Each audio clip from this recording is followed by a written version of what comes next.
Justice Verma और cash कांड मामला आज सुप्रीम कोर्ट पहुंचा।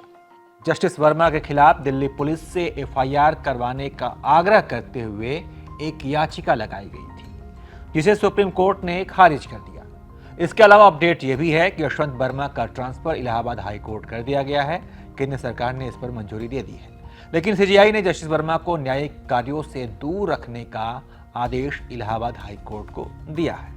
बहरहाल आज सुप्रीम कोर्ट में क्या हुआ, इस पर हम बात करेंगे। जस्टिस अभय एस ओका और जस्टिस उज्जवल भुइयां की पीठ इस मामले की सुनवाई कर रही थी। पीठ ने कहा कि आंतरिक जांच जारी है और इसका निष्कर्ष निकलने पर भारत के चीफ जस्टिस के पास कई विकल्प खुले होंगे। बेंच ने वकील मैथ्यू जे नेदुम्परा और 3 अन्य की याचिका पर विचार करने से इनकार कर दिया।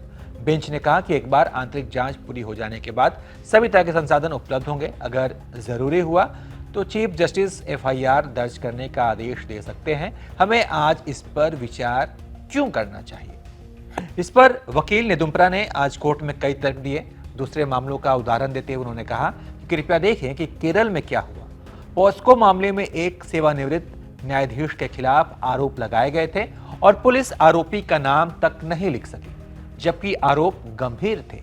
केवल पुलिस ही इसकी जांच कर सकती है, अदालतें इसकी जांच नहीं कर सकती। इस पर न्यायमूर्ति ओका ने कहा कि कृपया इन हाउस जांच प्रक्रिया निर्धारित करने वाले दोनों फैसलों को पढ़ें।